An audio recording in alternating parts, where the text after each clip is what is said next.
Hello, எல்லாரும் எப்படி இருக்கீங்க? Welcome back to our channel. இன்றைக்கி நம்ம விலாகில் பார்க்க போகிறது Sunday full day routine vlog தான். மார்னிங் பார்த்திங்கன்னா முதல் நாள் வச்ச சாம்பார் இருந்துச்சு, ப்ளஸ் வந்து கதம்ப சட்னி ரெண்டும் தான் வந்து ரெடி பண்ணி வச்சாச்சு. தோசை ஊற்றி அப்படியே சாப்பிட்டுக்கலான்னு.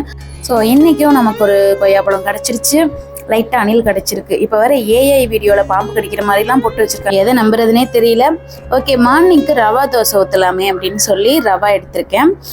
எப்பயுமே தோசை தான் ஊற்றுறோம். ஸோ அன்றைக்கி சண்டே நம்ம கொஞ்சம் ஃப்ரீ தான் அப்படிங்கிறதுனால ரவா தோசை தான் செய்ய போகிறோம். ஸோ நானாக தான் நம்மளா பார்த்து செய்கிற அளவு தானே தவிர இது மெஷர்மெண்ட்லாம் நான் போடலை.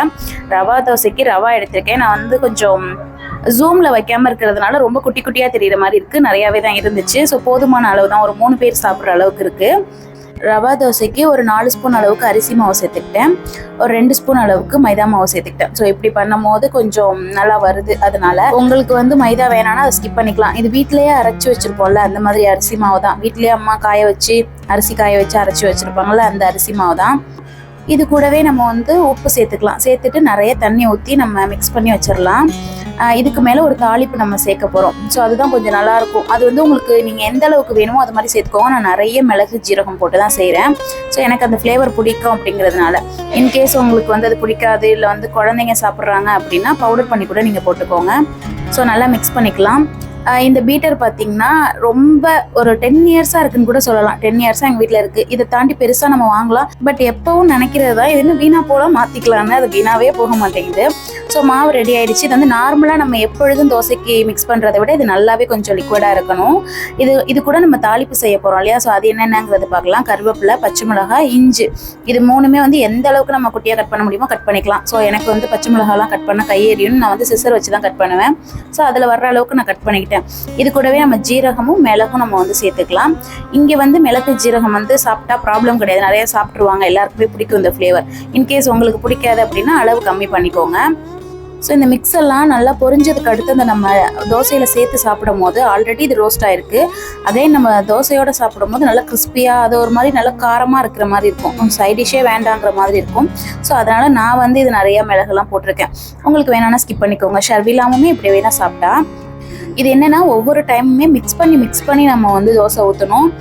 நல்லா தண்ணியாக இருக்கிறதுனால மிக்ஸ் பண்ணி தான் ஊற்றணும். அப்படி இல்லைன்னா கீழே வந்து ரவா மட்டும் தங்கிடுற மாதிரி ஆகிடும். சில பேர் வந்து ரவாவையும் ஒரு தடவை மிக்சியில் போட்டு அடித்து எடுத்துக்கிறாங்க. பட் நான் இப்படியே தான் செஞ்சிட்ருக்கேன். நல்லாயிருக்கு. நம்மளுடைய கொய்யாப்பழத்தை அப்படியே கட் பண்ணி சால்ட்டு மட்டும் போட்டுட்டு நான் சாப்பிட்டுட்டேன். தோசை வந்து சூப்பராக வருது, நல்லா கிறிஸ்பியாக இருக்கும். உங்களுக்கு வேணும் அப்படின்னா கீ, அப்படி இல்லைன்னா பட்டர், அது மாதிரி சேர்த்து கூட நீங்கள் சாப்பிட்டுக்கலாம். நான் ஆயில் தான் சேர்த்துட்ருக்கேன்.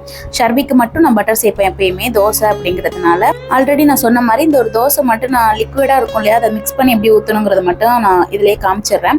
நிறைய பேருக்கு தெரிஞ்சிருக்கலாம், பட் நம்மளோட சப்ஸ்கிரைபர்ஸ்க்கு டெய்லி நம்ம விலாக் போடுறோம். ஸோ இதுவும் ஒரு ரொட்டீன் லைஃப்பில் காட்டலாமே அப்படின்னு சொல்லி தான் நான் அதை வந்து எடுத்திருக்கேன். ஸோ அது பார்த்திங்கன்னா இந்த அளவுக்கு லிக்விடாக இருக்கணும். அது மாதிரி தோசைக்கல் நல்லா சூடாக இருக்கணும். அப்படி இல்லைன்னா ஒரே இடத்துல போய் அது வந்து சேர்ந்துரும். அப்போ ரொம்ப வந்து எப்படி போயிடும்னா தின்னாக போகாமல் திக்காக போயிடும். அது வந்து ரொம்ப கிறிஸ்பியாக வராது. ஸோ அதை மாதிரி பார்த்துக்கோங்க நீங்கள். நான் தோசை எல்லாருக்கும் ரெடி பண்ணி வச்சுட்டு ஷர்வி வந்து சாப்பிட கூப்பிட்டேன். அவள் வந்து விளையாடிட்டு இருக்கா. நம்ம வீட்டில் மட்டும் கிடையாது, நம்ம ஏரியா பசங்க எல்லாம் ஒன்று சேர்ந்து சண்டே அப்படின்னாலே, சாட்டர்டே சண்டே லீவ் அப்படின்னாலே இதே மாதிரி தான் ஜாலியாக சுற்றிட்டு இருப்பா. அவளுக்கு பசிக்கவே பசிக்காது. கூப்பிட்டு ஒரு தோசை மட்டும் சாப்பிட்டுட்டு போயிடுன்னு சொல்லி அவளுக்கு சாப்பாடுலாம் கொடுத்துட்டு அதுக்கடுத்து என்னோடய ரொட்டீன் ஸ்டார்ட் பண்ணிட்டேன். சாட்டர்டே சண்டே அப்படின்னா கொஞ்சம் ரெஸ்ட் எடுத்துக்கோ, தூங்கு அப்படின்ற மாதிரி சொல்லிடுவேன். பட் நம்ம வீட்டு பசங்களுக்கு என்னென்னா அன்னைக்கு தான் தூக்கமே வராது. மற்ற நாள்லாம் 10 o'clock வரைக்கும் கூட தூங்குவாங்க. பட் அந்த ஸ்கூல் லீவ் டேயில் 6 o'clock எழுந்திரிச்சிடுவாங்க. ஷர்வியானா இன்றைக்கி என்னமோ அதிசயமாக தூங்கிட்டா. நான் என்னோட ஹேர் கேருக்காக வந்து ஆயிலே அப்ளை பண்ணாமல் இருந்துச்சு. ஸோ நான் இது மாதிரி வச்சுட்டு ஒரு மசாஜ் பண்ணிக்கிறேன். இந்த பாட்டில் பார்த்திங்கன்னா ஒரு 20 ரூபாய் கடையில் தான் வாங்கியிருக்கேன். இதே பேராஷூட் ஆயில் தான் அதுலேயும் மிக்ஸ் பண்ணி வச்சுருக்கேன். இன்கேஸ் இந்த ஆயிலோட லிங்க் வேணும்னா அது ஃப்ளிப்கார்ட்டில் தான் வாங்கினேன். ஒரு 3 பாட்டில் வந்து ஒரு 250 அந்த மாதிரி சம்திங். ஒரு ஓரளவுக்கு நல்லா பட்ஜெட் ஃப்ரெண்ட்லியாக இருந்துச்சு. இந்த இது நம்ம ஹேர் க்ரோத்துக்கு நல்லா இருக்குமோ என்னமோ. நம்ம வந்து மேக்கப்லாம் போகும்போது வழியே எண்ணெய் தடவிட்டு போக வேணாம், ஆயில் அப்ளை பண்ணாலும் அது பிசு இல்லாமல் இருக்குமே அப்படிங்கிறதுக்காக இந்த ஜாஸ்மினில் வந்து நான் ஃப்ளேவரில் வந்து சூஸ் பண்ணேன். பட் எனக்கு இது வந்து அவ்வளோ கம்ஃபர்டபுளாக இல்லை. வாங்கிட்டேன் 4 பாட்டிலும் என்னமோ வாங்கிட்டேன் நான். ஸோ அதனால் இதை நான் யூஸ் பண்ணிகிட்ருக்கேன். இல்லை அப்படின்னா நான் வந்து இதை நான் விட்டுருவேன். பட் இன்கேஸ் நீங்கள் காலேஜ் போகிறீங்க, ஸ்கூல் போகிறீங்க, எனக்கு ரொம்ப ஆயிலெல்லாம் தெரியக்கூடாது, ஆனால் நான் டெய்லி ஆயில் வைக்கணும், வீட்டில் திட்டுவாங்க, அந்த மாதிரி இருக்குது அப்படின்னா நீங்கள் கண்டிப்பாக இந்த ஆயில் வந்து சூஸ் பண்ணிக்கலாம். இது பிசுப்பாக இருக்காது. அது மாதிரி ஃப்ளேவர் வந்து சூப்பராக இருக்கும். எனக்கு வந்து ஏன் இதை நான் ஸ்கிப் பண்ணுறேன் அப்படின்னா எனக்கு ஜாஸ்மின் ஃப்ளேவர் வந்து பிடிக்காது. இட்ஸ் மீன் ரொம்ப ஹெவியாக இருந்தால் தலைவலி ஆட்டோமேட்டிக்காக வரும்ல, அது மாதிரி எனக்கு தலைவலி வந்துடும். ஸோ அதனால் அது வாங்கின வரைக்கும் யூஸ் பண்ணிக்கலாமேங்கிறதுக்கு யூஸ் பண்ணிகிட்ருக்கேன். இன்றைக்கி வந்து காஃபிக்கு பதில் வந்து அந்த முருங்கைக்கீரை போட்டு சூப் வச்சுக்கலாம். முருங்கைக்கீரை, கருவேப்பிலை, வெந்தயம் மட்டும் போட்டிருக்கேன். நான் அப்பாவுக்கு அம்மாவுக்கு மட்டும் டீ போட்டிருக்கேன். உங்களுக்கு வந்து நிறைய டைம் நான் விளாகில் சொல்லியிருக்கேன், நான் முருங்கைக்கீரை வந்து சூப் வச்சு குடிக்கிறோம் அப்படின்னா நிறைய ஹெல்த் பெனிஃபிட்ஸ் இருக்குன்னு. ஸோ அதனால தான் நான் வந்து டீட்டெயிலாக சொல்லாமல் விட்டேன். வீட்டில் வந்து இன்றைக்கி ஃபிஷ்ஷுனா பாறை மீன் வாங்கியிருந்தாங்க. பாறை மீனும் அதுக்கடுத்து திருக்க மீன் சொல்லுவாங்களே, வெட்டு திருக்கன்னு சொல்லுவாங்க, அது ரெண்டும் தான் வாங்கியிருந்தாங்க. காடை வந்து 65 ஷர்வி கேட்டுகிட்டே இருந்தாலேன்னு சொல்லி போடலாமேன்னு சொல்லி எடுத்து வச்சுருக்கேன். இதில் பார்க்கும்போது மசாலா வந்து பிளெண்ட் ஆகாத மாதிரி இருந்துச்சு, பட் நம்ம பொரிக்கும் போது நல்லாவே பிளெண்ட் ஆகிருக்கு. இதை நான் வந்து என்ன பண்ணிட்டேன்னா ஒரு 20 மினிட்ஸ் கிட்ட ஃப்ரீசரில் வச்சுட்டேன். காடையை மசாலாலாம் மிக்ஸ் பண்ணிவிட்டு, திருக்க மீன் பார்த்திங்கன்னா இதை வாஷ் பண்ணி நம்ம குழம்பு வைக்க வேண்டியதான். இது வந்து எனக்கு வைக்க தெரியாது, அம்மா தான் வச்சாங்க. பூண்டு வெங்காயம்லாம் போட்டு வைப்பாங்க, அது எனக்கு தெரியல. நார்மல் மீன் குழம்பு மாதிரி இருக்காதுன்னு நினைக்கிறேன்.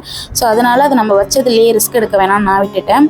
காடை ஒரு 20 மினிட்ஸ் அளவுக்கு ஃப்ரீசரில் வச்சுட்டு அதுக்கப்புறம் நம்ம எடுத்து ஒரு பீஸ் மட்டும் போட்டு பொரிச்சு உப்பு எல்லாம் கரெக்டாக இருக்கான்னு பார்த்துட்டு தான் நான் அடுத்தடுத்து போடுவேன். ஸோ அதே மாதிரி ஒரு பீஸ் போட்டு பார்த்தா எல்லாமே பர்ஃபெக்டாக இருந்துச்சு. ஸோ அகைன் அதுக்கடுத்து 2 பீஸாக போட ஆரம்பிச்சிட்டேன். திருக்க மீன் குழம்பு வந்து அம்மா தான் வச்சுருந்தாங்க. மீன் குழம்பு பொதுவாக வந்து எவ்வளோக்கு எவ்வளோ நம்ம ஃபஸ்ட்டே வைக்க முடியுமோ வச்சிட்டோம்னா அதோட எசன்ஸ் இறங்க அதோட டேஸ்ட் வந்து நல்லாயிருக்கும். நிறைய பேர் சொல்லுவாங்கல்ல முதல் நாள் வச்ச மீன் குழம்பு நல்லாயிருக்கும் அப்படின்னா அது உண்மைதான். எனக்கு ரொம்ப பிடிக்கும் முதல் நாள் வச்சிருக்கிற மீன் குழம்பு. ஸோ இந்த திருக்க மீன் குழம்பு அந்த கருவாட்டு குழம்பு ஸ்டைலில் வைப்பாங்கன்னு நினைக்கிறேன். ஸோ அம்மா ரெடி பண்ணி வச்சுட்டாங்க. நான் வந்து பாறை மீன் வந்து ஃப்ரை மட்டும் பண்ணிக்கலான்னு சொல்லி மசாலா போட்டு வச்சுருந்தேன். அதுவுமே ஒரு 1 ஹவர் கிட்ட அப்படியே கொஞ்சம் ஊறிட்டு இருந்துச்சு. மீன் வறுவல் காடை எல்லாமே ரெடி ஆகிடுச்சு. ஸோ 2 அப்படியே நான் போட்டு பொரிச்சு எடுக்க போகிறேன். 2 சைடுமே ஒரு கல் வந்து ஒரு சைடு வந்து தோசைக்கல் போட்டு மீனும், இன்னொரு சைடு வந்து காடையும் வந்து மாற்றி மாற்றி எடுத்துகிட்டு இருந்தேன். ஷர்விக்கு வந்து 65 ரொம்ப பிடிக்கும், கிரேவியாக சாப்பிட்றத விட. ஸோ அவளுக்காக தான் வந்து இன்றைக்கி காடையே வந்து வாங்கிட்டு வர சொல்லியிருந்தேன். அது கூடவே ஆனியன் வச்சு கொடுத்துட்டோம் அப்படின்னா அவள் வந்து சாப்பிட்ருவா. ஸோ இன்றைக்கி ஃபுல்லாக ரெஸ்ட்டு தான். அவங்க படிக்கிறது எல்லாமே சாட்டர்டே நைட்டே முடிச்சு வச்சுருவா. எப்பயுமே டியூஷன் ஒர்க்காக இருக்கட்டும், ஹோம் ஒர்க்காக இருக்கட்டும், எல்லாமே வந்து முடிச்சு வச்சுட்டு சண்டே ஃபுல்லாக அவளை எதுக்குமே நம்ம வந்து டிஸ்டர்பே பண்ணக்கூடாதுங்கிற மாதிரி அவள் விளையாடிட்டு இருப்பாள். சாப்பிட மட்டும் வந்துட்டு அதுவும் நம்ம போய் கூப்பிடணும், கம்பல் பண்ணி கூப்பிட்டோன்னா எல்லா பிள்ளைங்களுமே இந்த சாப்பிட்ற பிரேக் வந்து அவ்வளோ அவசரமாக சாப்பிட்டுட்டு இன்றைக்கி ஒரு நாள் அப்படிங்கிற மாதிரி ஜாலியாக சுற்றுவாங்க. ஸோ நாங்கள் எல்லாமே சின்ன வயசில் அப்படி தான் இருந்தோம். ஸோ அதனால் எனக்கு அது பெருசாக வந்து அவங்கள ரெஸ்ட்ரிக்ட் பண்ண தோணலை. ஸோ ஈவினிங் பார்த்திங்கன்னா வயல் பக்கம் போகலாமே, வயலில் வந்து தண்ணி ஓடிட்டுருக்கு அப்படின்னு சொன்னதுனால ஸோ பார்த்துட்டு வரலாமேன்னு சொல்லி போனேன்.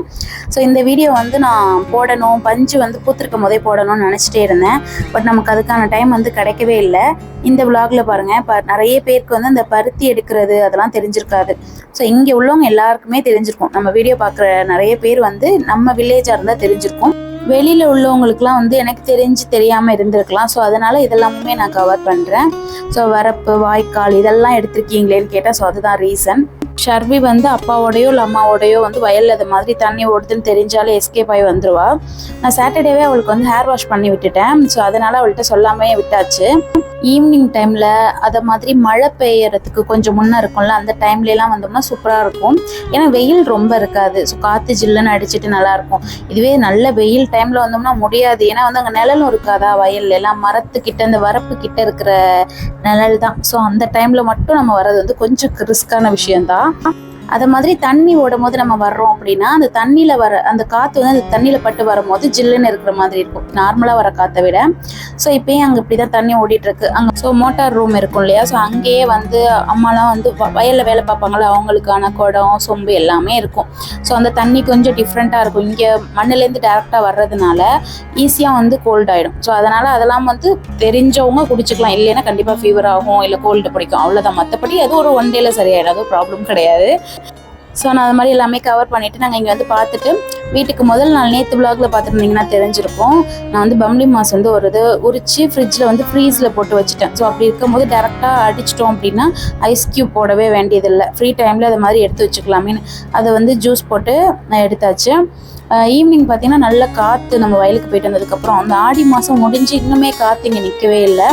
ஸோ இந்த விலாக் வந்து ஃபுல் அண்ட் ஃபுல் வந்து டெய்லி ரொட்டீனில் வந்து மோட்டிவேஷ்னல், ரொம்ப வந்து பாசிட்டிவிட்டி இதை மாதிரியே பேசிட்டு விலாகை விட்ட மாதிரி இருந்துச்சு. ஸோ அதனால் இந்த சண்டே விலாக் வந்து நான் கவர் பண்ணேன்.